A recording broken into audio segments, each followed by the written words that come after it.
इतने में किसी को कोई समस्या है? सर कोई चीज नोबल बाउंड नहीं, इसमें तो बाउंसर जाने वाली कोई चीज नहीं थी, बट स्टिल चलो ठीक है, ओके नेक्स्ट पे आते हैं सर फिर। हाँ जी बेटा बोलिए। प्रॉब्लम है इसमें। बोलिए बेटा। तो अल्कोहल अगर हम लोग 300 ml ले रहे हैं और वाटर 100 ml ले रहे हैं, तो दोनों का ठीक है। फेस तो लिक्विड ही होगा, सॉल्यूशन तो ठीक है। लिक्विड होगा, बट अल्कोहल तो इसमें ज्यादा है, तो उसमें सॉल्वेंट अल्कोहल हो जाएगा ना। सॉल्वेंट अल्कोहल आइडियली होना चाहिए डेफिनेशन के हिसाब से बेटा, ठीक है। लेकिन हम क्या बोलते हैं कि भैया पानी जो अपने लिए है ना, उसको हम बोलते हैं बेटा यूनिवर्सल सॉल्वेंट। तो चूंकि वाटर को हम यूनिवर्सल सॉल्वेंट बोलते हैं, इस वजह से हम बोल देते हैं कि भैया वाटर जो होगा वो सॉल्वेंट होगा और जो अल्कोहल होगा वो सॉल्यूट होगा, सर ठीक तो है। किसी भी केस में अगर वाटर होगा तो उसको सॉल्वेंट मान लेंगे। हाँ अगर वाटर है तो सॉल्वेंट उसको मान लेते हो, ठीक है। एक्चुअली इसका कोई ऐसा कोई हार्ड एंड फास्ट रूल नहीं है कि नहीं यही होना ही चाहिए, बट हाँ वाटर को चूंकि यूनिवर्सल सॉल्वेंट मानते हैं इसलिए हम कहते हैं कि वाटर कम भी है तो चलेगा। अब चलो एक चीज मैं बताता हूँ ऐसे एग्जाम्पल। 5 लीटर दूध में अगर किसी ने 100 ml पानी मिला दिया तो कोई ये थोड़ी बोलता है सर पानी में दूध मिलाया। लोग तो ये बोलते हैं ना कि दूध में पानी मिलाया है, तो वहां पे पानी जो है एज अ सॉल्यूट हम बोल लेते हैं, डेली मतलब अपने लोकल लैंग्वेज में बोल देते हैं, कोई समस्या नहीं है। तो बोल सकते हो, मना नहीं है आपको, ठीक है। लेकिन चूंकि वाटर अगर आपको कहीं दिख रहा है ना, तो साइंटिफिकली हम ये हमेशा बोलते हैं कि सर वाटर अगर आपको दिखता है तो आप वाटर को हमेशा मानिए एज अ सॉल्वेंट, और जो दूसरी वाली चीज है उसको मानिए एज अ सॉल्यूट, ठीक है। दूसरे के लिए वैलिड है। मान लो अगर मैं आपको ऐसे बोलता कि इथाइल अल्कोहल मेरे पास 100 ml है और मिथाइल अल्कोहल मेरे पास 200 ml है, तो मिथाइल अल्कोहल जो होगा वो हो गया सॉल्वेंट और इथाइल अल्कोहल क्या हो गया, सॉल्यूट। अगर मान लो ऐसा उल्टा हो जाता तो दूसरा वाला जो होता वो हो जाता सॉल्वेंट और पहला वाला जो था वो हो जाता सॉल्यूट। लेकिन वाटर के केस में बस ये थोड़ा एक्सेप्शन माना जाता है कि भाई वाटर जो है वो यूनिवर्सल सॉल्वेंट होता है, कोई भी चीज उसमें जाके घुलती है ना कि वो किसी में घुलता है, ठीक है। चलेगा? कोई कुछ बोल रहा है? नो सर, श्रेया बोले नो सर। हाँ बेटा बोल, क्या कष्ट है?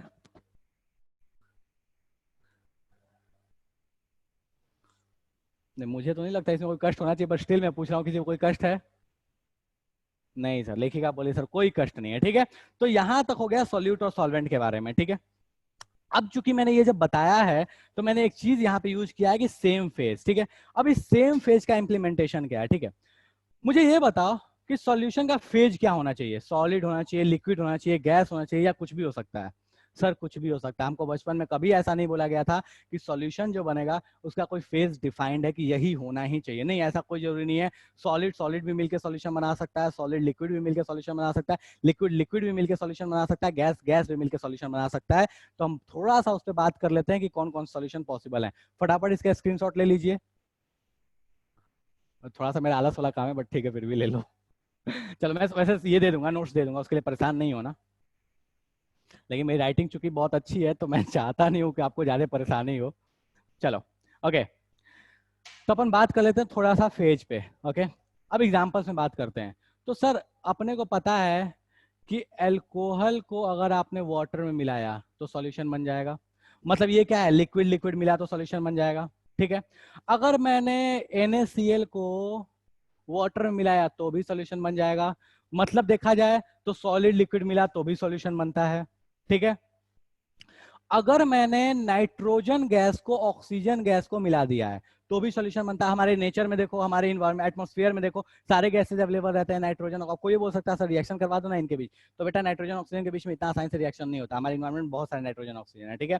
तो गैसेस को तुमने मिलाया तो भी सॉल्यूशन बनता है, और याद रखना गैसेस कभी भी मिक्स होते हैं तो परफेक्ट सॉल्यूशन ही बनाते हैं, ठीक है। तो गैसेस को मिलाकर हम सॉल्यूशन बना सकते हैं, ठीक है। क्या क्या हो गया अपने पास, ये लिक्विड लिक्विड हो गया, सॉलिड लिक्विड हो गया, गैस गैस हो गया, गैस इन लिक्विड हो गया, कोल्ड ड्रिंक। मान लो हमने क्या कर दिया, CO2 को मिला दिया है वाटर में, कोल्ड ड्रिंक बना दिया, ये भी क्या हो गया, सॉल्यूशन हो गया, ठीक है। अब आते हैं एक और लास्ट एग्जांपल, सबका हो गया और क्या बचा, सॉलिड सॉलिड। हमने क्या किया है कि गोल्ड को मिला दिया है कॉपर के साथ, एलॉय। हम जो हम ज्वेलरी यूज करते हैं, हमें पता है कि ज्वेलरी जो यूज करते हैं वो 24 कैरेट गोल्ड की नहीं बनती है, वो कभी भी क्या बनती है, इम्प्योर गोल्ड की बनती है, या तो 22 या तो 18। हम बेसिकली 22 मानते हैं कि बेटर है ज्वेलरी बनाने, क्यों? क्योंकि 24 कैरेट गोल्ड जो होता है वो इतना सॉफ्ट होता है, इतना ज्यादा मेलिएबल होता है कि उसकी ज्वेलरी बनाने जाओगे तो वो टूट जाएगा, वो बन ही नहीं सकता, ठीक है। तो उसमें थोड़ी इंप्योरिटी हमको डालनी होती है। तो थोड़ी इंप्योरिटी हम क्या डालते हैं यूजुअली उसमें, कॉपर डाल देते हैं, जिंक डाल देते हैं, तांबा कांसा जिसको बोलते हैं वो डाल देते हैं। तो गोल्ड को अगर कॉपर के साथ मिलाया तो भी क्या बनता है, सॉल्यूशन बनता है। 24 कैरेट 22 कैरेट, कैरेट से कैलकुलेशन आई गेस आपको आते होंगे, ठीक है। तो ये भी एक तरीके क्या बन गया, सॉल्यूशन बन गया। तो ये अपने पास सॉल्यूशन बनने के कंडीशंस जो है, फेजेस जो हैं, वो फेजेस ध्यान रखना कि कोई किसी के साथ मिलकर सॉल्यूशन बना सकता है। कोई इसका फेज डिफाइंड नहीं है कि सॉलिड लिक्विड, लिक्विड सॉलिड, ऐसा ही होना चाहिए। कोई किसी के साथ मिले, बस मिक्सचर जो होना चाहिए वो होमोजीनियस होना चाहिए, मतलब बराबर बंटवारा होना चाहिए। ध्यान रखो कि अगर मान लो मेरे पास कोई ज्वेलरी है गोल्ड की, मान लो ये अगर रिंग है, तो इस रिंग में अगर मैं बोलूं ऐसे कि भाई साहब देखो ये रिंग में अगर ये 22 कैरेट की रिंग है, तो इसमें बोलोगे तो पूरा की पूरा ये जो पूरा पोर्शन है, या इसमें कहीं से कोई एक पार्ट निकालो या कहीं का भी कोई पार्ट निकालो, वो सारे जगह 22 कैरेट होगा, सारे जगह 22 कैरेट होगा। मतलब क्या है कि सारे जगह गोल्ड और कॉपर का जो रेशियो है, सारे जगह वो बिल्कुल होमोजीनियसली डिस्ट्रीब्यूटेड है। ऐसा नहीं है कि कहीं एक जगह कम या एक जगह ज्यादा है। चलेगा? यहां तक किसी को समस्या है एग्जांपल में कि सॉल्यूशंस के टाइप में कि सर कौन कौन से सॉल्यूशंस हो सकते हैं?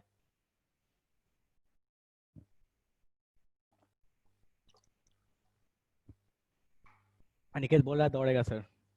हाँ जी, सारी जनता को पूछ रहा हूँ।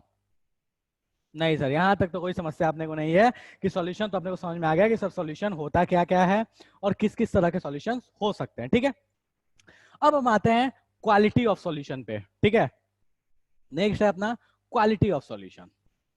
अब क्वालिटी ऑफ सॉल्यूशन क्या हुआ? अरे जस्ट अभी बताया, गोल्ड 22 कैरेट का लिया, 18 कैरेट का लिया, अपने को पता है सर 22 कैरेट का गोल्ड है तो ज्यादा अच्छा है, उसकी क्वालिटी ज्यादा अच्छी है, ठीक है। तो अपन आते हैं क्वालिटी ऑफ सॉल्यूशन, या इसको एक और भी लैंग्वेज में बोलते हैं, that is strength of solution. Strength of solution, ठीक है। स्ट्रेंथ ऑफ सॉल्यूशन पे आता है। अब स्ट्रेंथ जो है वो आप लोग बहुत अलग अलग ऑलरेडी आप पढ़ चुके हैं, 11th क्लास में भी पढ़ चुके हो, फिर भी अपन उसको रिपीट करते हुए चलेंगे। कौन कौन कौन से स्ट्रेंथ पढ़ते थे सर? एक जो अपना फेमस स्ट्रेंथ होता था वो होता है मास परसेंट। मास परसेंट को कैसे डिफाइन करते हैं? तो सर बोलते हैं mass of solute upon mass of solution into 100। देखो ऐसे लिखा हूं तो ये सॉल्यूशन है और पूरा लिख दिया तो सॉल्यूट है, ठीक है। सॉल्यूट के लिए मैं छोटा सा एक टर्म यूज करूंगा, ध्यान रखो। मैं आपसे अगर यूज करूंगा तो ध्यान रखना, ऐसे अगर छोटा एस लिखा तो ये सॉल्यूट है, अगर बड़ा एस लिखा तो ये सॉल्वेंट है, और अगर ऐसे लिखा तो ये सॉल्यूशन है। थोड़ा शॉर्टकट यूज कर लूंगा यार, बार बार इतना लिखना पॉसिबल नहीं है, तो थोड़ा ध्यान रखना इस चीज को। छोटा एस मतलब सॉल्यूट, बड़ा एस मतलब सॉल्वेंट, और अगर सॉल्यूशन लिखना तो SOL के ऊपर N लिख लूंगा, ठीक है। चलेगा?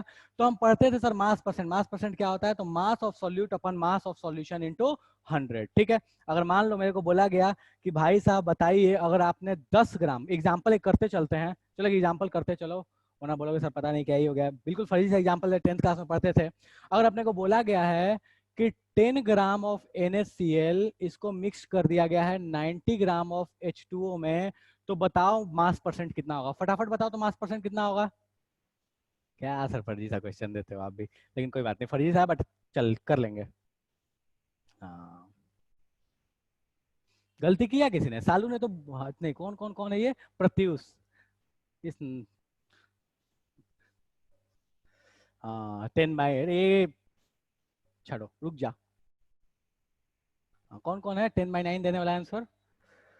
रितु बोल रही है 10%, साक्षी बोल रही है 10%, रितु और कौन बोल रहा है? प्रत्युष बोल रहा है 10/9। अरे नालायक। आरुषि भी बोल रही है, नहीं आरुषि, अभिनव बोल रहा है 10%, प्रगति बोल रही है 10%, लेखिका बोल रही है 10%, रूपाली बोल रही है 10%। तो मैं मान सकता हूं कि मैक्सिमम जनता जो बोल रही है उनका आंसर भैया सही है, ठीक है। तो अपने पास मास परसेंट जो होता है वो क्या बताया? Mass of solute upon mass of solution. Mass of solution का मतलब क्या हुआ भैया? सॉल्यूशन जो होता है वो सॉल्यूट और सॉल्वेंट से मिलकर बनता है। तो मास ऑफ सॉल्यूशन जब हम लिखेंगे, वो एक नालायक है क्या प्रत्युष? हाँ, तो मास ऑफ सॉल्यूशन जब लिखेंगे तो उसमें क्या लिखेंगे? सॉल्यूट प्लस सॉल्वेंट का मास। तो हम यहाँ पे अपने पास सॉल्यूट कौन है? NaCl 10, ठीक है। सॉल्यूशन का मास क्या होगा? तो सॉल्यूट प्लस सॉल्वेंट, तो 10 ग्राम ये, 90 ग्राम ये, तो 10 प्लस 90 ये हो गया 100 ग्राम इंटू 100। तो ये भैया गया, तो ये अपने पास कितना आ गया? 10% हो गया। तो मास परसेंट कितना आ गया? 10% आ गया सर। कोई समस्या इसमें नहीं है। हर्ष बोल रहा है 11%। अरे भैया कैसे आ गया 11%? बता दे जरा हर्ष बेटा, बताइए जरा 11% कैसे आ गया? चलो ठीक है। तो अरे कुछ नहीं करना, मैं मास और एक्सप्लेन सॉल्यूट कर हाँ बोलो। रहा हूँ। चलो ठीक है, पता नहीं क्या बोल रहा है, मेरे को आवाज नहीं आ रहा है, ऐसा लग रहा है कि स्लो डाउन करके बोल रहा है। ओके ठीक है, तो मास परसेंट में किसी को समस्या नहीं है, ये मैं उम्मीद कर लेता हूँ। किसी को समस्या है तो फटाफट मैसेज करो, वरना अपन आगे बढ़े। नहीं है किसी को समस्या तो मैं आगे बढ़ रहा हूँ, नेक्स्ट स्टेप पे आ रहा हूँ। ठीक है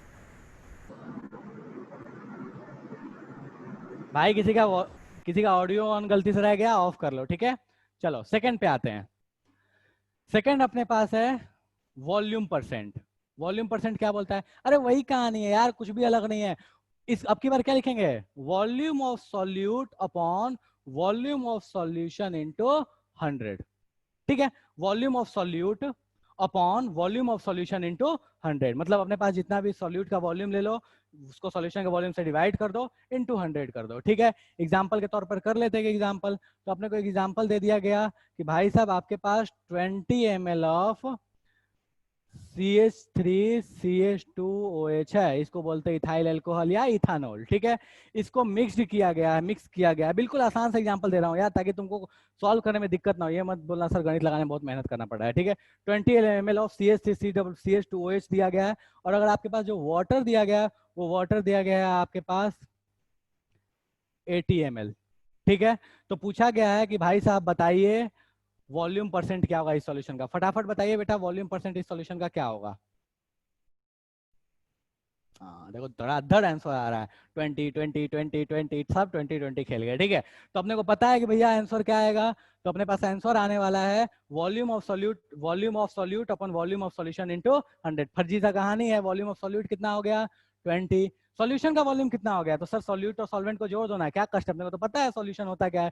तो सॉल्यूट और सॉल्वेंट को जोड़ दें, तो 20 + 80 दैट इज 20, अच्छा इंटू 100। सर ये तो ये गया, अपने पास आ गया 20%। किसी को कोई समस्या है? सर कोई समस्या नहीं है।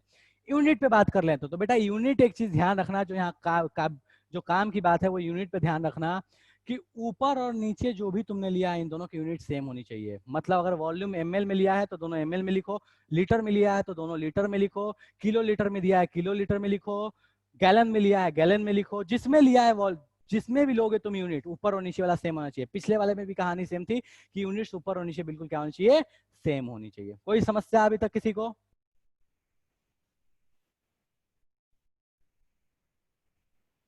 हाँ प्रत्युष भी बोला, हाँ भाई मैं बोल दे रहा हूँ, प्रत्युष भी बोला 20% आएगा सर। ठीक है चलो, ओके आगे आए,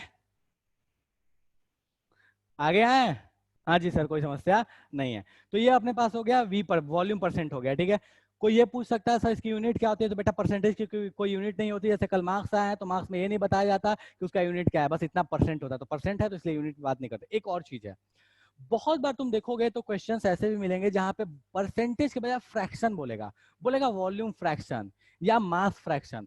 ये वाली यूनिट जो है ना V/V%, देखो ये ऐसे V% जो लिखा होगा ये यूजुअली ऐसे लिखा रहता है V/V% या M/M% लिखा हुआ मिलेगा। ठीक है, अब इसका देखो ये तुमको बहुत कॉमनली तुम दवा जितने मेडिसिन वगैरह देखोगे, खास करके सिरप वगैरह देखोगे, तो उस पर ये तुमको आसानी से लिखा हुआ मिल जाता है V/V%, M/V%। और भी कुछ खास तरह के सिरप्स आती हैं जो बिहार में बैन है, उस पर भी अगर देखोगे तो तुमको मिल जाएगा V/V% लिखा हुआ। ठीक है, कि इस वाले कंपोनेंट में इतना V/V% है, इस वाले में इतना V/V% है। ठीक है, चलो यहां तक में कोई दिक्कत नहीं है।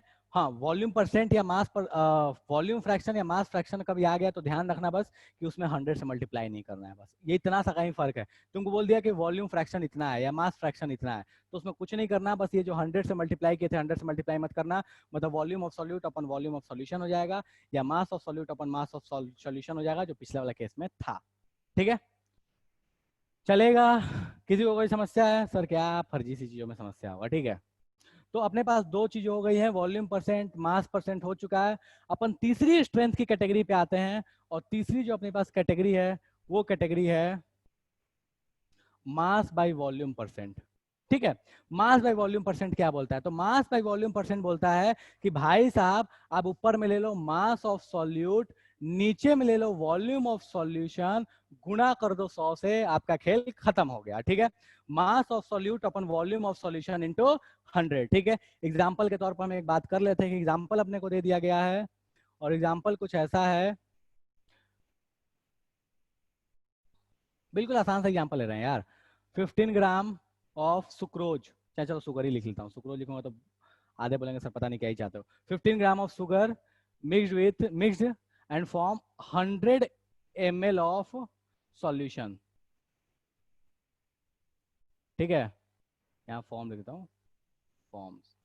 ठीक है, 15 ग्राम शुगर जो है वो 100 ml का सॉल्यूशन बनाता है। बताइए इसका मास बाय वॉल्यूम परसेंट क्या होगा? सर क्या फर्जी सी चीज है, मास जो अपने पास सॉल्यूट का दिया वो 15 है, वॉल्यूम ऑफ सॉल्यूशन कितना है 100 है, इंटू 100 कर लो, ये कितना आ गया 15%। तो अपने पास मास बाय वॉल्यूम परसेंट कितना आ जाएगा 15%। किसी को यहां तक में कोई समस्या है तो बताओ सर, ये चारों तीनों चीजें अपने खोपड़े में नहीं गए, नोबल बाउंसर जा चुका है अपना। हाँ जी, किसी को इतने दूर में समस्या है कि सर खोपड़े में नहीं जा रहा है, नोबल बाउंसर जा चुका है? हाँ जी बोलो बेटा, क्या डाउट है? बोलो प्रत्युष, क्या डाउट है? GMG नहीं बोलेंगे, ML में है। क्या बोल रहे हैं?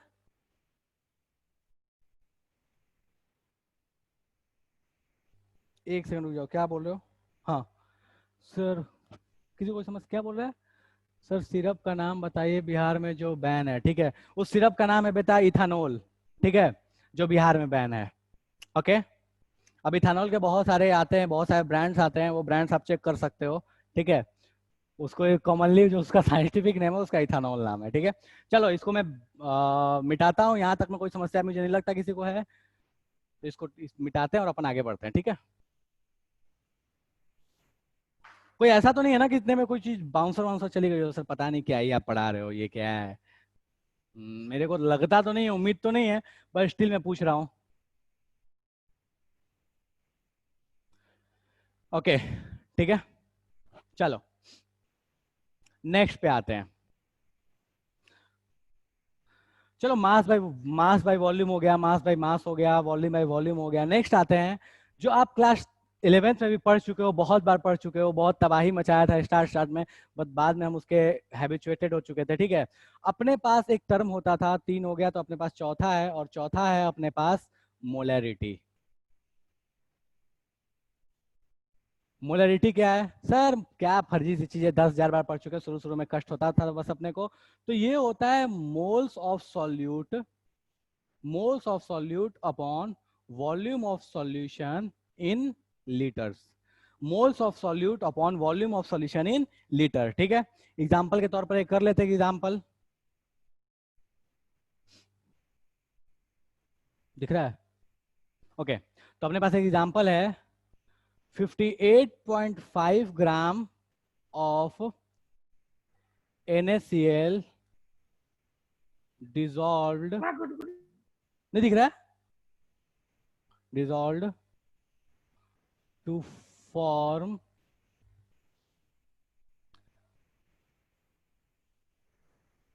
500 ml of solution in water in H2O.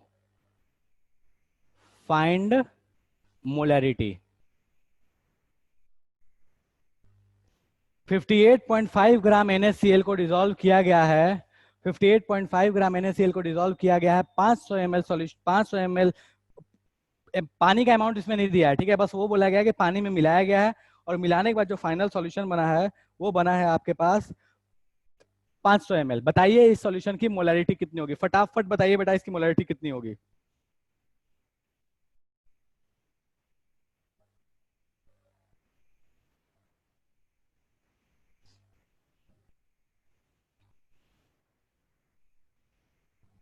बहुत लोगों ने आंसर 2 दिया है, किसी ने 1.17 दिया है, किसी ने 500 मोल पर लीटर।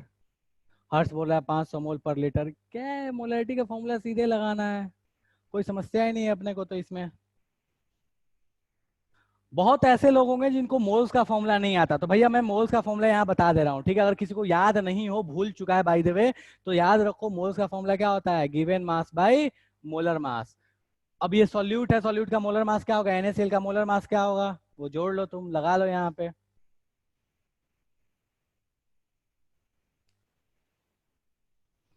अभी वेट कर रहा हूँ मैं, सब लोगों ने आंसर नहीं दिया, जल्दी दो फटाफट सब लोग आंसर, फटाफट सब लोग आंसर दो।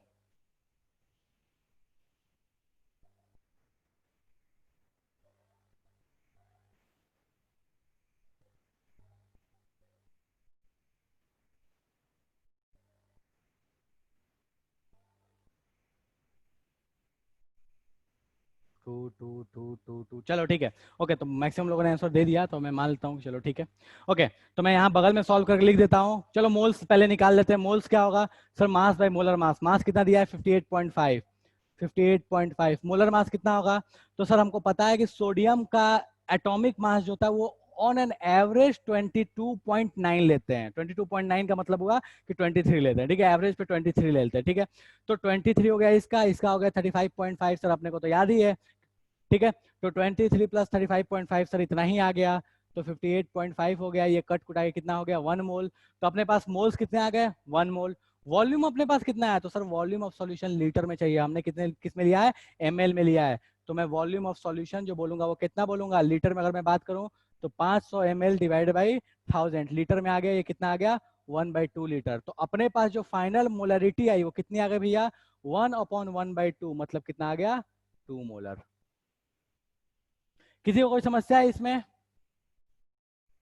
कोई ऐसा इसको कोई समस्या है? सर अभी तक कोई समस्या नहीं है, ठीक है। तो ये सॉल्यूशन हो गया। अब इसके बाद आ जाते हैं थोड़ा बहुत इसके यूनिट यूनिट वाले खेल पे, ठीक है। तो इसके यूनिट्स कैसे लिखते हैं?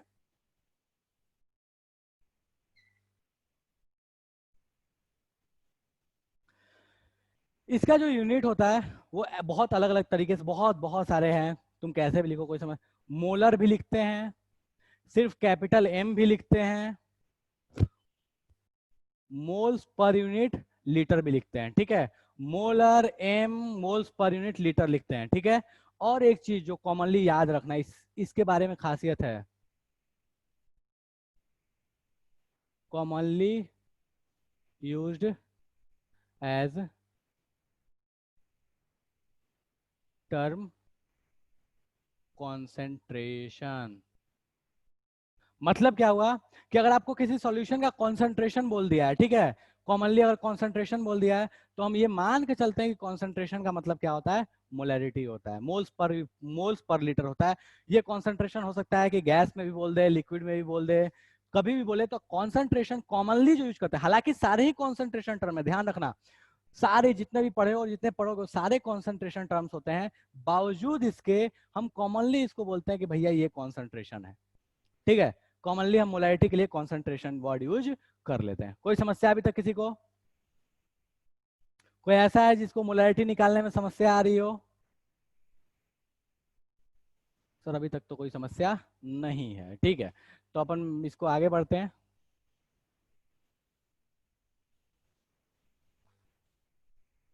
ठीक है।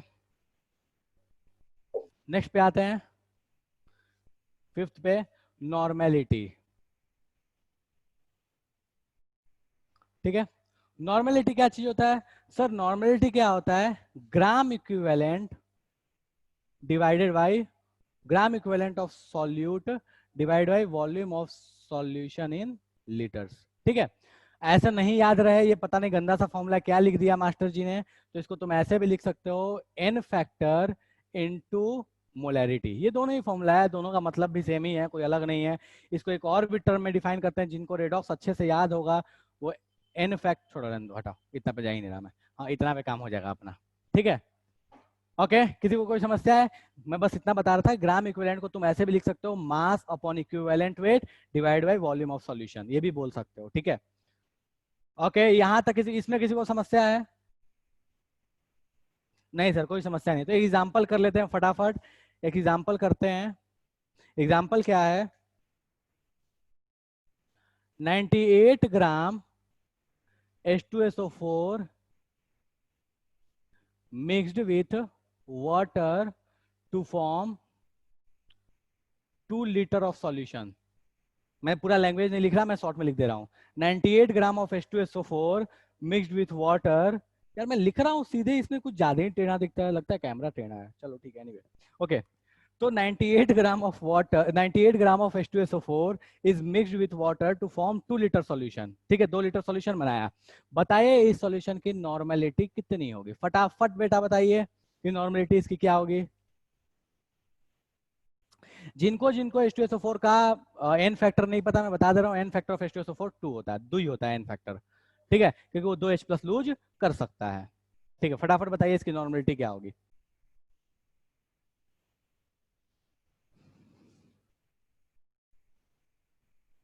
फटाफट बताइए इसकी नॉर्मलिटी क्या होगी।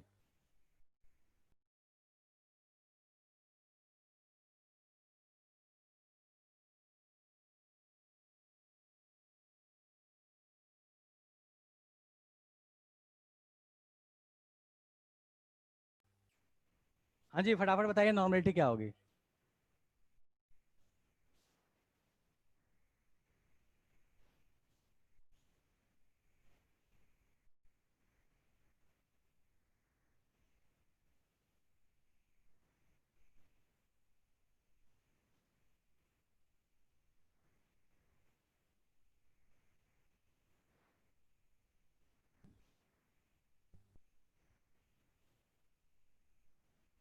हो गया बहुत।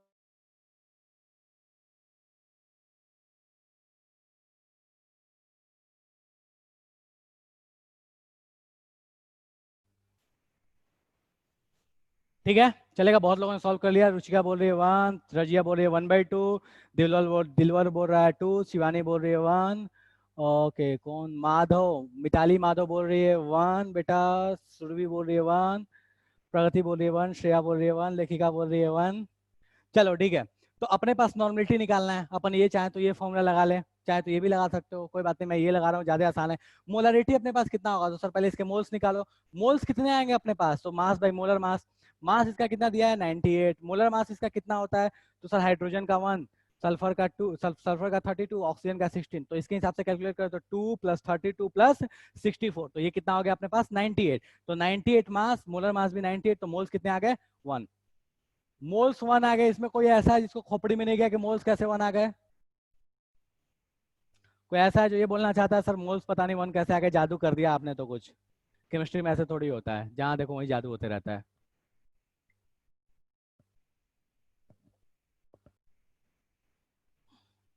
नहीं सर, मोल्स में तो कोई समस्या अपने को नहीं है। ठीक है, मोल्स में समस्या नहीं है तो अपन आगे आते हैं। ठीक है, मोल्स भाई क्या होता है अपने पास, volume, molarity moles by volume. Moles अपने पास 1 है, वॉल्यूम अपने पास कितना है 2 लीटर है। सर यूनिट का तो कोई टेंशन ही नहीं है, लीटर में तो दिया है। तो अपने पास जो मोलरिटी आ गई, वो मोलरिटी कितनी आ गई, तो सर मोलरिटी जो ये चीज है ये अपने पास आ चुकी है 1/2। सर 1/2 मोलरिटी आ गई है। यहाँ मोलरिटी पुट कर देंगे, 1/2 पुट करेंगे, और एन फैक्टर मैंने अभी जस्ट आपको बताया कि H2SO4 के लिए एन फैक्टर कितना होता है सर 2 ही होता है। तो अगर यहाँ एन फैक्टर आप 2 पुट कीजिएगा तो 2 × 1/2, तो ये कट कुटा के कितना हो गया 1 हो गया। यूनिट इसके लिए क्या लिखते हैं बेटा, तो इसके लिए भी यूनिट क्या लिखते हैं, एन लिखते हैं, नॉर्मल भी लिखते हैं, दोनों लिख सकते हो, या तो एन लिख लोगे या तो नॉर्मल लिख लोगे। ठीक है, अगर आप रेडॉक्स पढ़े थे तो आपको याद होगा कि सर वहां पे डेसी मोलर, डेसी नॉर्मल ऐसे भी यूज करते हैं। डेसी का मतलब क्या हुआ 1/10 पार्ट कर लो, काम खत्म। ठीक है, कोई समस्या यहाँ तक किसी को, कोई समस्या यहाँ तक किसी को कि सर कोई चीज है जो खोपड़े में नहीं गया, सॉल्यूशन समझ में नहीं आया? सर एन फैक्टर भी नहीं होता है ना, कितने हाइड्रोजन डोनेट कर सकता, हाँ बिल्कुल शिवानी बोलिए सर एन फैक्टर यही होता है ना, कितने हाइड्रोजन डोनेट कर सकता है। बिल्कुल बेटा, एन फैक्टर वही होता है कि कोई भी जो आपके पास एसिड है वो कितने हाइड्रोजन डोनेट कर सकता है। तो इसी बात पे आप एक एन फैक्टर निकाल के मुझे बताइए कि बोरिक एसिड का एन फैक्टर कितना होता है, फटाफट। अब किसी ने पूछ दिया तो मैं भी पूछ रहा हूँ कि बोरिक एसिड का एन फैक्टर कितना होता है। रितु बोल रही है सर 3 होता है, रुचिका बोल रही है 3 होता है, सॉरी रजिया बोल रही है 3 होता है। सर क्या है, 3 तो हाइड्रोजन है। ओके कौन है 7 वाला, प्रत्युष बोला है 7 होता है, बे नालायक। मैंने ये थोड़ी बोलता टोटल एटम्स कितने हैं, भाई संयम रख ले, टोटल एटम्स नहीं पूछ रहा हूँ मैं, एन फैक्टर पूछ रहा हूँ। ओके प्रत्युष बोल रहा है 3 होता है, रजिया बोले सर फिर से समझाइए हमको। क्या समझाऊं बेटा रजिया? सर स्ट्रक्चर पे डिपेंड करेगा। ठीक है, ऋतु बोलिए सर स्ट्रक्चर पे डिपेंड करेगा। ठीक है, तो मैं ऋतु के लिए स्ट्रक्चर बनाता हूँ। ऋतु बोलिए सर स्ट्रक्चर समझ में नहीं आया तो स्ट्रक्चर आप बना के बताओ। तो बेटा बोरिक एसिड का, हाँ बेटा बोलो। सर ये वाला बेटा आपकी आवाज बिल्कुल बिल्कुल बिल्कुल बिल्कुल डिस्टर्ब आ रही है। अरे म्यूजिक जैसे आवाज आ रही है आपकी, कौन बोल रहा था? ये रहा बोरिक एसिड का स्ट्रक्चर। ठीक है, हाँ जी, जो बोल रहा था बेटा मैसेज कर दो, क्योंकि आपकी आवाज बहुत ज्यादा डिस्टर्ब होकर आ रही है, बहुत ज्यादा कट कट के आ रही है। अच्छा ये क्वेश्चन, ठीक है, इस क्वेश्चन को मैं बताता हूँ। 98 ग्राम H2SO4 है बेटा, 98 ग्राम का मतलब क्या हुआ कि सर 98 ग्राम है तो मोल्स लिख सकते हैं। मोल्स कैसे लिखेंगे, मास बाय मोलर मास। 98 मास है, मोलर मास इसका कितना होगा 2 32 64, 232 64, ऑक्सीजन का 16 होता है एटॉमिक मास, हाइड्रोजन का 1 होता है, सल्फर का 32 होता है। तो आप तीनों के ऐड करोगे तो आपको कितना आ जाएगा, यहाँ 2 हाइड्रोजन 1 सल्फर है 4 ऑक्सीजन है, तो इन सबको ऐड करोगे तो मोलर मास आ गया 98। तो 98 अपॉन 98 तो मोल्स कितने आ गए 1, मोल्स आ गए 1, वॉल्यूम आपको दिया सोल्यूशन का 2 लीटर, तो मोलरिटी कितनी आ गई, मोल्स बाय वॉल्यूम 1/2, तो हाफ आ गई मोलरिटी। मोलरिटी आपकी हाफ आ चुकी है और एन फैक्टर इसका कितना होता है, H2SO4 का मैंने बताया 2 ही होता है, तो 2 into molarity, 2 N factor into molarity, तो 2 इंटू 1/2 तो कितना आ गया 1 आ गया। अब डन है बेटा रजिया, जिसका भी क्वेश्चन जिसको भी डाउट था वो फटाफट बोलो, सर अभी भी समझ में नहीं आया। ओके सुरभि बोलिए से इसका एन फैक्टर 1 होगा H3BO3 का।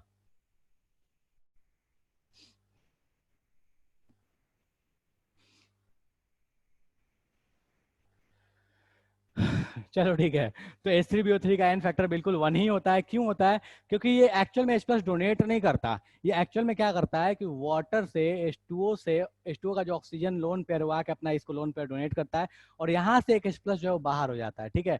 तो इस वजह से H3BO3 का जो एन फैक्टर हम मानते हैं वो क्या मानते हैं 1 मानते हैं। ये एक्चुअल में H+ डोनेट नहीं करता है, ये एक OH- को एक्सेप्ट कर लेता है, तो एक OH- को एक्सेप्ट करना, तो इसका मतलब भी क्या हुआ एक तरीके से एक H+ को डोनेट करना, ठीक है। चलो ठीक है कोई बात नहीं, बस ध्यान रखना, पूछ दिया तो सर मैंने बता। हाँ बेटा बोलो सर बोलो बोलो। मेरा आंसर नहीं जा रहा है क्या चैट में? क्या मेरा आंसर नहीं जा रहा है क्या चैट में? बेटा नाम बता अपना। अनिकेत बोल रहा है सर।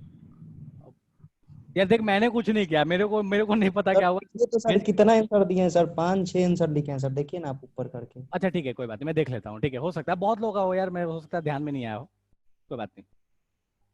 नहीं ये ना समझ लेना कि यार मुझे मतलब मैंने देख के नहीं बोला, ऐसा नहीं है, ठीक है। चलो ओके बहुत लोग आंसर है यार, नहीं मतलब नहीं पता चलता है। एक तो है वो पूरा ये लिख देता है, ऐसे लिख के मेरे को भेज देता है, ठीक है, पता नहीं कहाँ कहाँ से ऐसे उठाता है वो लिखता है छाप के मेरे को भेजता है कॉपी पेस्ट मार के।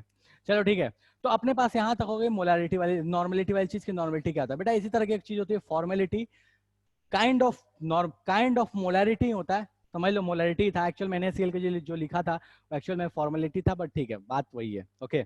इंग्लिश वाली फॉर्मेलिटी नहीं है, फॉर्मेलिटी फॉर्मल मास से आता है, ओके।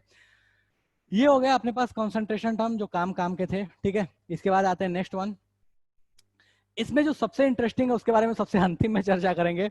नेक्स्ट आते हैं, नेक्स्ट है अपने पास मोल फ्रैक्शन।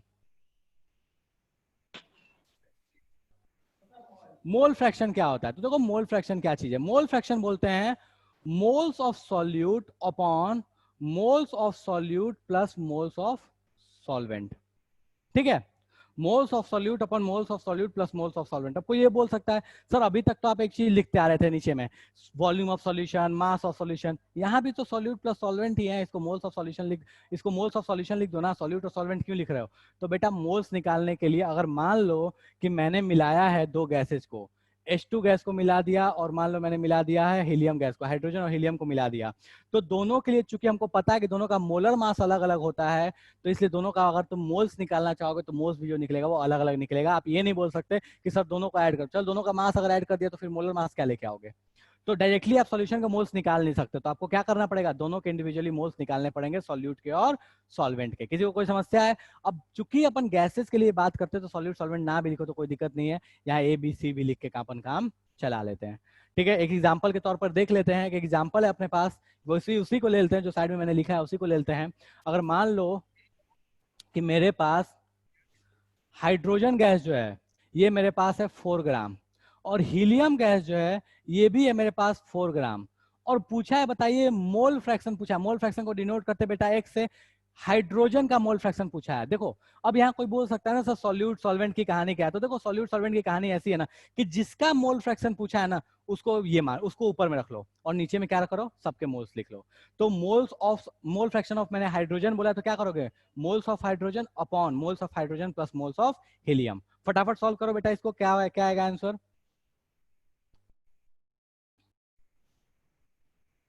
फटाफट सॉल्व करके बताइए क्या आएगा आंसर। क्या पूछा है मैंने, moles fraction of hydrogen gas, ठीक है।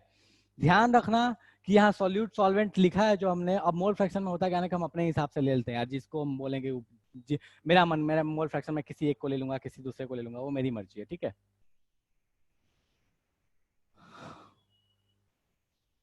बहुत लोगों ने आंसर दे दिया, ठीक है। तो अपन सॉल्व कर लेते हैं। तो अपने पास पहले क्या है, मोल फ्रैक्शन ऑफ हाइड्रोजन निकालना है। तो मैं क्या करूंगा, मोल्स ऑफ हाइड्रोजन ऊपर लिखूंगा और नीचे में लिखूंगा moles of hydrogen plus moles of helium. कोई जनता जिसको इसमें समस्या तो फटाफट बोलो कि सर ये पता नहीं क्या चीज लिखा, खोपड़े ओपड़े में नहीं गया, नोबल बाउंसर जा चुका है हमारा। सारी जनता को बोल रहा हूं, कोई समस्या है तो फटाफट बोलो।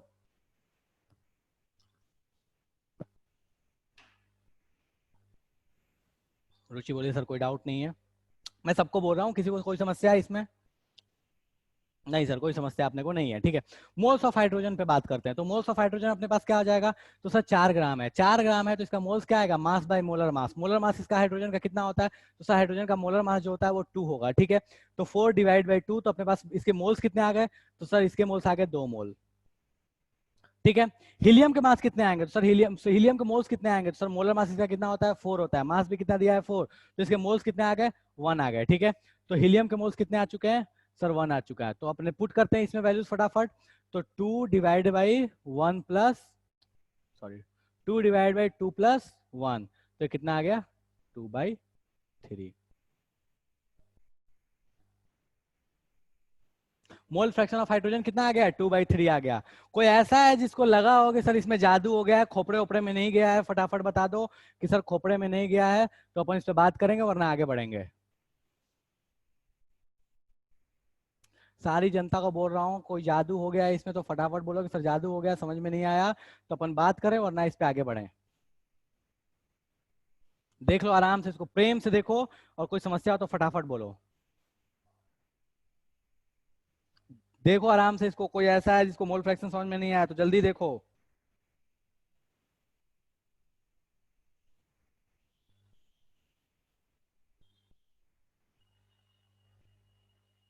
कोई कुछ नहीं बोला, मैं ये मान लूंगा फिर कि सबको समझ में आ गया है, ठीक है।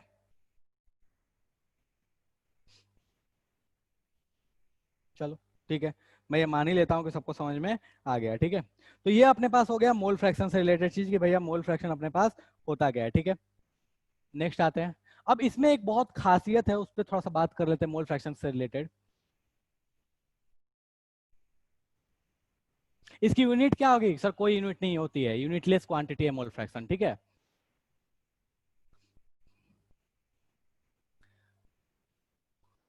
Mole fraction of any component denoted by XI। अब जिसका भी मोल फ्रैक्शन बोला है वो यहाँ पे लिख दो, आपको पता चल जाएगा ये कि उसी का मोल फ्रैक्शन के बारे में बात हो रहा है, ठीक है। दूसरी चीज, सम ऑफ मोल फ्रैक्शंस, जितने भी सम ऑफ मोल फ्रैक्शंस, पूरा ही लिखता हूँ यार, हटाओ ये देख लिखूंगा समस्या होगी। तो सम ऑफ मोल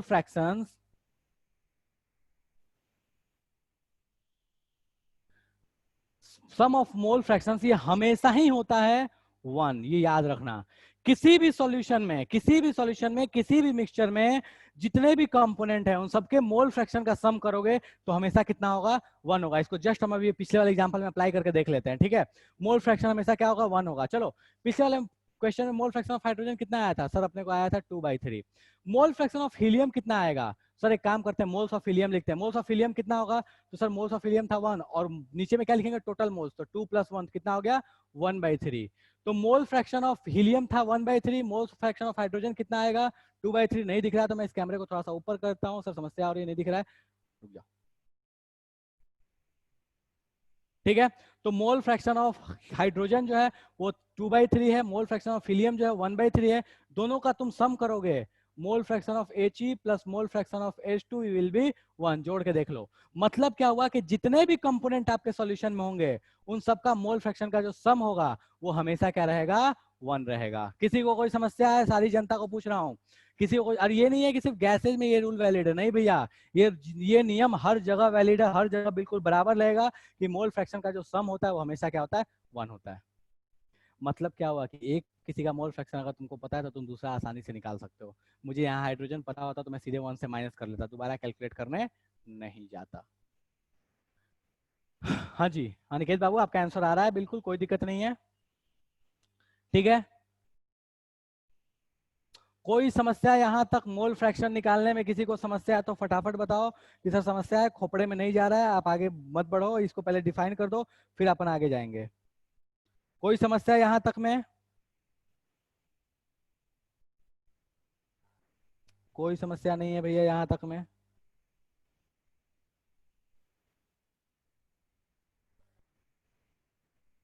चलो मैं मान लेता हूँ कोई समस्या अपने को नहीं है, ठीक है।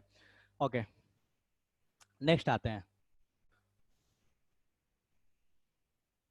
यूनिट इसकी कुछ नहीं होती है, अगर यहाँ लिख लेना यूनिटलेस क्वांटिटी, ठीक है। इसकी कोई यूनिट नहीं होती है मोल फ्रैक्शन की, क्योंकि ऊपर भी मोल नीचे भी मोल, डिवाइड होके क्या हो गया, लड्डू बटा सन्नाटा हो गया, ठीक है। चलो नेक्स्ट आते हैं। नेक्स्ट है अपना मोलालिटी।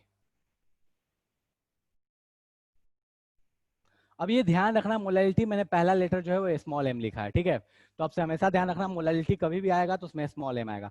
ये अभी तक जितने कॉन्सेंट्रेशन टर्म्स तुम जानते हो या जितना तुम जानोगे, जितना जानते हो और जितना तुम जानोगे, इन दोनों में सबसे अलग तरह का कॉन्सेंट्रेशन टर्म है, सबसे अलग तरह का है।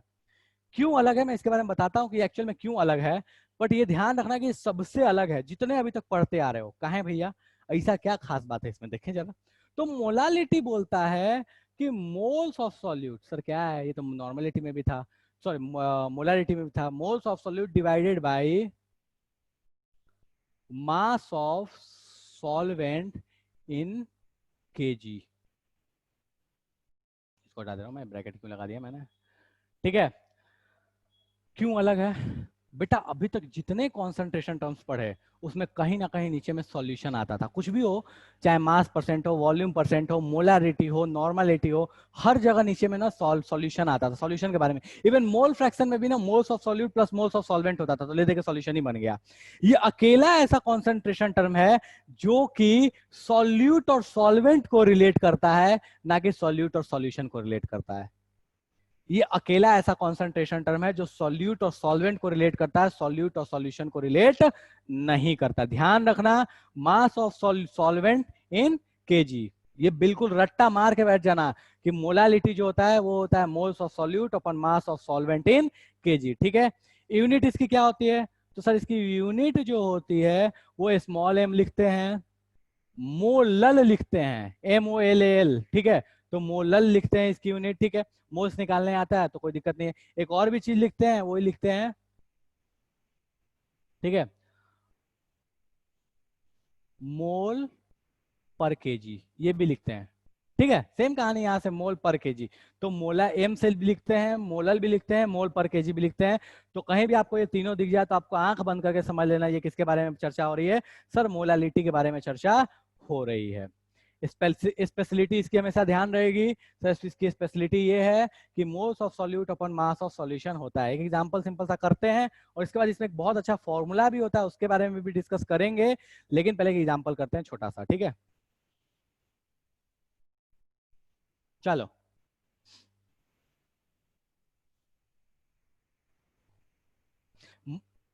मोलालिटी कैलकुलेट करना है। इफ NaOH 40 ग्राम, इसको ऐड कर दिया गया है 2000 ग्राम H2O में, तो दो 40 ग्राम NaOH को 2000 ग्राम H2O में ऐड किया गया, तो बताइए कि मोलालिटी क्या होगी। फटाफट कैलकुलेट करके बताइए बेटा मोलालिटी क्या होगी। बिल्कुल फर्जी सा क्वेश्चन है, आसान सा क्वेश्चन है सर, ये बच्चों में हम जब छोटे थे तो हम पढ़ा करते थे, तो इसमें क्या ही है, बट स्टिल बताइए फटाफट। और मोनू भी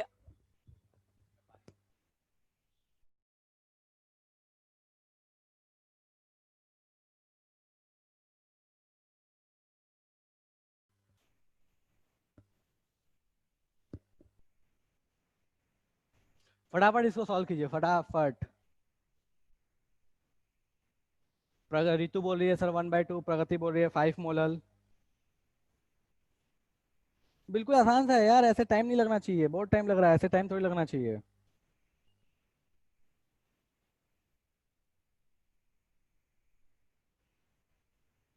ऐसे टाइम नहीं लगना चाहिए, फटाफट करो।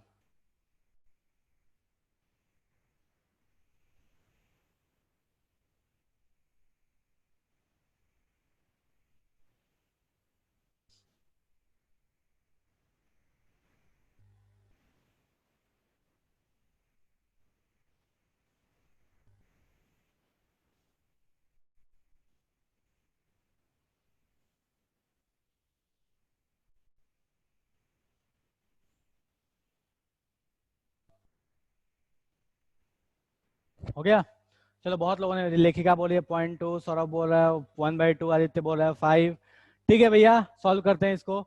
तो अपने पास कितना दिया है NaOH? सर 40 ग्राम दिया है। मोल्स निकालने सबसे पहले NaOH का। सर NaOH का मोल्स निकालने में क्या फर्जी सा आसान सा काम है? ठीक है, कैसे निकाले? सर 23 + 16 + 1, तो ये ले के कितना हो गया? 40 हो गया। एकदम आसान सा डेटा दिए थे। ठीक है, तो ये 40 हो गया अपने पास। क्या मोलर मास इसका? 23 + 16 + 1, 40 मोलर मास हो गया। मास कितना दिया है? 40। तो मोल्स कितने आ गए? Sir mass by molar mass, तो मास भी 40, मोलर मास भी 40। मोल्स बराबर क्या होता है? Mass by molar mass. ठीक है, 40। बेटा किसी का ऑडियो ऑन है, ऑफ कर लीजिए। तो मोल्स कितना आ गया? 1 आ गया। ठीक है, तो अपने पास मोल्स आ चुके हैं 1। अब अपने को क्या चाहिए? Mass of solvent. Mass of solvent, 1 minute, किसी का ऑडियो ऑन है भैया? हमको चाहते हो कि हम ऑफ करें तो बताओ, ये चाहते हो? ठीक है, तो अपन बात कर लेते हैं। मोल्स आ चुका है 1, मास अपने को दिया है 1 kg, तो अपन लिख लेते हैं यहाँ पे मोलैलिटी। मोलैलिटी अपने पास क्या आ जाएगा? तो सर मोल्स हो गए 1, मास हो गया अपने पास दिया हुआ है 2000 ग्राम। 2000 ग्राम को अगर केजी में कन्वर्ट करोगे तो कितना हो जाएगा भैया? 2 किलो हो जाएगा। ठीक है, 2 kg आएगा। 2 kg आएगा कैसे? तो मास ग्राम में दिया, उसको 1000 से डिवाइड करोगे तो कितना आ गया? 2 kg आ गया। ठीक है, तो 1/2, तो कितना आ गया?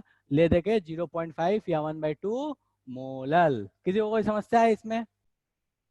इसमें किसी को कोई समस्या है? फटाफट बताओ कि सही इसमें कोई समस्या है, समझ में नहीं आया, खोपड़े में नहीं गया, ऊपर चला गया, बाउंसर नोबल चला गया। ठीक है,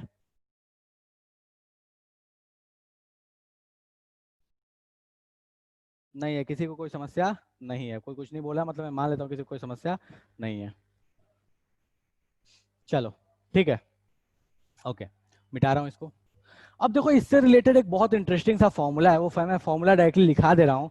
उसका डेरिवेशन जिसको समझना है वो आराम से मेरे साथ रुक जाना, मैं क्लास के लास्ट में बता दूंगा। ठीक है, आराम से रुक जाना, मैं उसका डेरिवेशन बता दूंगा। मोलालिटी को मोलारिटी के साथ और डेंसिटी के साथ रिलेट करके एक फॉर्मूला लिखते हैं। ठीक है, वो फॉर्मूला मैं डायरेक्टली लिख रहा हूं। Molarity divided by density minus molar mass, molar mass into molarity by 1000।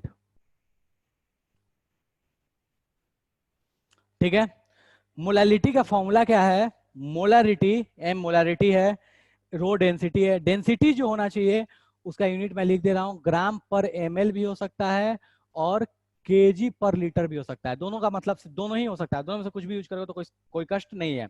तो molarity divided by density minus molar मास। ये मोलर मास किसका होगा? ऑब्वियस सॉल्यूट का होगा। ठीक है, तो अगर किसी को समस्या हो तो यहाँ स्मॉल s लिख भी दे रहा हूँ। ठीक है, तो molarity divided by density minus molar mass of solute into molarity divide by 1000। इस फॉर्मूले को डायरेक्टली याद रख सकते हो, डायरेक्ट इस पे क्वेश्चंस आते हैं, मतलब मेंस ने तो और नीट ने तो रायता फैला दिया था इस क्वेश्चन में किसी टाइम में। ठीक है, तो ये डायरेक्टली तुम अप्लाई कर सकते हो सॉल्व करने के लिए। क्वेश्चन कैसे आता है इसके बारे में मैं लास्ट में चर्चा कर लूंगा, ध्यान रखो इस फॉर्मूले को सीधे। ठीक है, किसी को कोई समस्या है? कोई कुछ बोलना चाहता है? सर खोपड़े में गया नहीं गया, क्या कष्ट है? कोई कुछ बोलना चाहता है? नहीं sir, relation between molality and molarity बता तो दिया, वही तो है ये रिलेशन।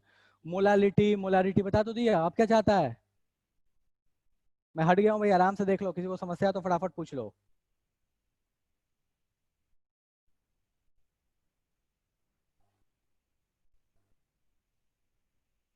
हाँ ठीक है, अच्छा यही बोला, ओके चलो ठीक है, इस पे क्वेश्चंस करेंगे, बट पहले सारे कंसंट्रेशन टर्म्स में पढ़ा लूँ, उसके बाद इस पे क्वेश्चंस करेंगे। बहुत अच्छे अच्छे क्वेश्चंस इस पे बनते हैं बेटा, इस पे क्वेश्चंस अपन करेंगे। ठीक है, चलो इसको मिटा रहा हूँ मैं, मिटा दूँ ना?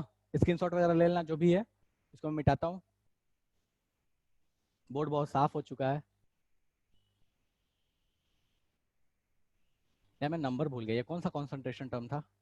मेरे को नंबर बता दो एक बार, ये वाला कितना नंबर था? 7 सर। अच्छा 7 था, ठीक है ओके। तो अपन आते हैं 8 पे, मेरे को याद रहता नहीं, भूल जाता हूँ ये लिखते हो। ठीक है ओके, नेक्स्ट आते हैं अपने पास स्पेसिफिक ग्रेविटी के बारे में। ठीक है, अब ये बड़ा अलग सा चीज है स्पेसिफिक ग्रेविटी। ठीक है, बहुत बार तुम देखोगे कि ये भी यूज करता है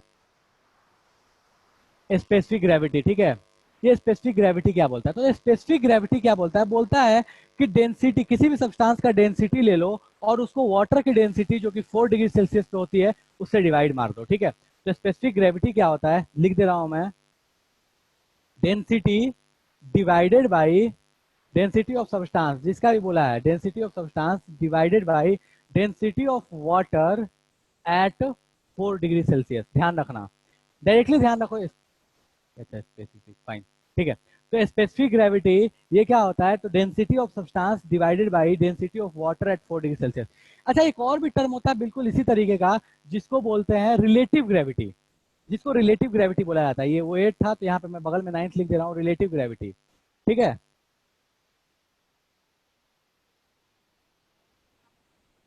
ये रिलेटिव ग्रेविटी क्या होता है? तो रिलेटिव ग्रेविटी क्या होता है ना, जैसे ये स्पेसिफिक बोल दिया तो वाटर के रिस्पेक्ट में होता है, रिलेटिव जो होता है वो आपको मेंशन करके बोलेगा कि भाई इसके रिस्पेक्ट में बताओ, ठीक है। तो रिलेटिव ग्रेविटी का फॉर्मूला होता है डेंसिटी ऑफ गिवन सब्सटेंस, जो भी दिया है, divided by density of reference, reference substance.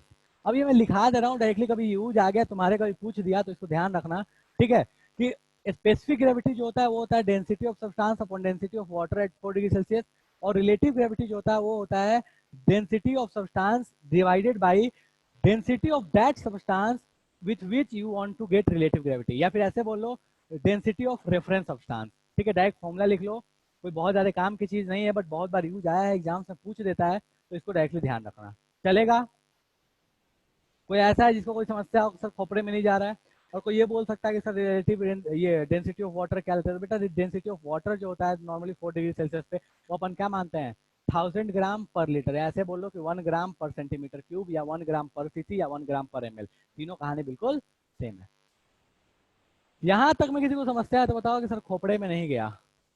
प्रगति क्या बोल रही है बेटा? 7? बेटा मेरे को समझ में नहीं आया तो क्या बोल रही है 7?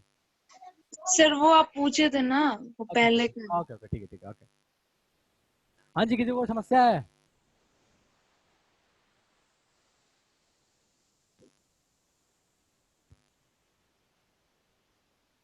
चलो, अभी तक तो कोई कुछ नहीं बोला है, मतलब ये जमसन ले सकता हूँ कि कोई समस्या नहीं है। रेफरेंस सब्सटेंस, रजिया बोलिए रेफरेंस सब्सटेंस। बेटा देख, कभी भी आपको रिलेटिव ग्रेविटी देगा ना तो वहां बोल के देगा कि relative gravity of methyl alcohol with respect two ethyl alcohol, ऐसे बोलेगा।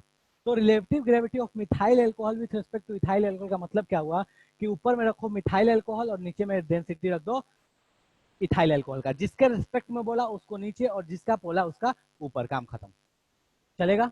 यही होता है रेफरेंस सब्सटेंस, किसी एक के बारे में आपको मेंशन करके देगा कि इसके रेस्पेक्ट में। डन है, चलेगा। अभी भी कोई है जिसके खोपड़ी में नहीं जा रहा है, सब पता नहीं क्या हो गया?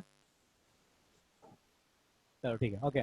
नेक्स्ट पे आते हैं, 9 हो गया ना, ओके 10th पे आते हैं।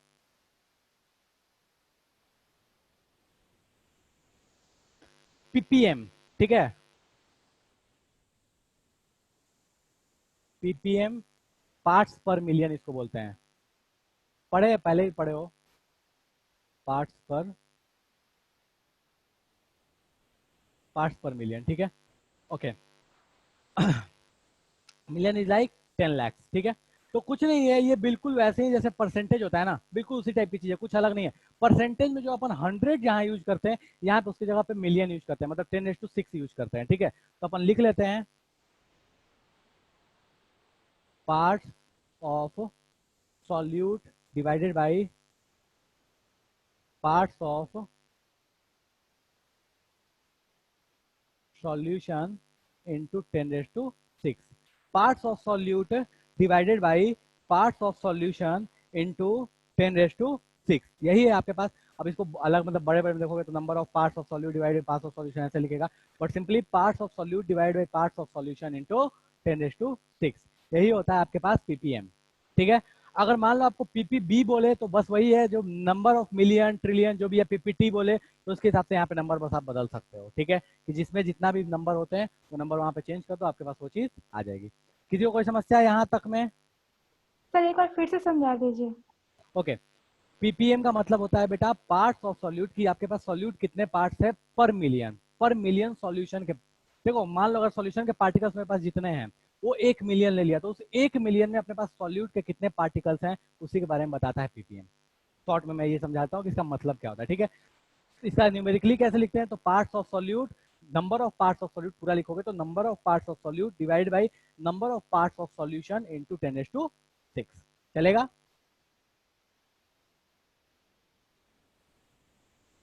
Yes sir. हाँ ठीक है, आएंगे आएंगे सब पे आएंगे, ठीक है, चिल मारो, ठीक है। चलो ठीक है, तो 11:54 हो रहा है, हाँ 11:54 हो रहा है, ठीक है। तो फिलहाल की सभा हम यहीं पे रोकते हैं, इसको आगे कंटिन्यू नहीं कर रहा मैं, ठीक है। ओके, नेक्स्ट क्लास में अपन देखेंगे न्यूमेरिकल्स कि इनके न्यूमेरिकल्स कैसे करते हैं। जिसको इसको मोलालिटी का डेरिवेशन समझना था वो डेरिवेशन वगैरह पार्ट, या कुछ पूछना है नहीं समझना तो फिर कोई बात ही नहीं है, छोड़ना चाहते हो तो छोड़ सकते हो, बढ़िया है। और अदरवाइज इसके आगे हम कुछ लेके नहीं जा रहे हैं। फिलहाल की सभा यहीं पे समाप्त करते, लिखेगा बोले सर रिकॉर्डिंग रोक दीजिए, हम बिल्कुल बेटा रिकॉर्डिंग में रोक